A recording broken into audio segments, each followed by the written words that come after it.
Maintenant, l'atteinte d'un accord entre les États-Unis et l'Iran vient possiblement d'être compromis. Là, un hélicoptère américain qui a été abattu alors qu'il survolait le détroit d'Ormuz. Le président Trump qui soutient que c'est l'Iran qui a visé l'appareil. Sabrina, donc, il menace l'Iran de représailles? Oui, effectivement. Et d'ailleurs, il est passé des menaces aux actes au cours des dernières minutes parce qu'on vient tout juste d'apprendre que les États-Unis ont commencé à bombarder l'Iran en justifiant la légitime défense. C'est ce qu'on a pu lire ici. Donc, on nous dit qu'il y a des frappes de légitime défense qui ont débuté à 17 h, heure de l'Est. Bon, bien sûr, vous dire quand même que tout ça, ça survient, alors comme tu le disais, qu'il y a un avion qui survolait le détroit d'Ormuz qui a été atteint par un drone iranien. Bon, à bord, il y avait 2 pilotes et ils s'en sont sortis indemnes. Mais déjà, sur Truth Social, Donald Trump a dit que les États-Unis se doivent de riposter à cette attaque. C'est ce qu'on voit d'ailleurs présentement. Il faut dire que c'est la deuxième fois qu'un appareil avec un équipage est abattu par l'Iran depuis donc le début de la guerre, le 28 février dernier.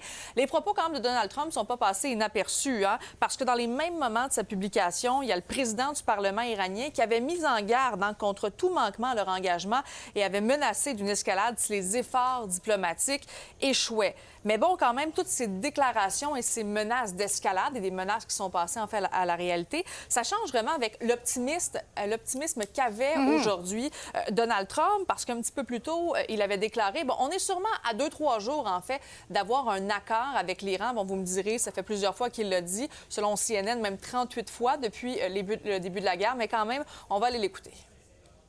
They were going back and forth, and now they both agreed through me to stop, and we're in the final throes of what will be a very, very good deal that will not allow in any way, shape, or form nuclear weapons, etc.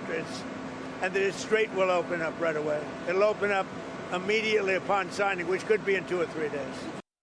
À Washington, les sénateurs ont été nombreux à réagir à cet avion qui s'est écrasé du côté du détroit d'Ormuz. Et pendant ce temps, le président got into this without a strategic goal or a plan or a timeline, and now he finds himself backed into a corner, and they're flailing. It's what I expected. That the servicemen and women, whoever was on it, are safe, and I think it's very important that we continue to build our drone technology to be able to, fight the next war. Donc là, maintenant, un accord entre l'Iran et les États-Unis, est-ce toujours possible avec ce qu'on vient d'apprendre au cours des dernières minutes? C'est-à-dire que là, maintenant, les États-Unis sont en train de bombarder l'Iran depuis 17 h, heure de l'Est. Bien que Donald Trump nous disait qu'il y avait possiblement un accord dans les 2-3 prochains jours, eh bien, on reste à parier que ça pourrait peut-être prendre un petit peu plus de jours. Merci, Sabrina.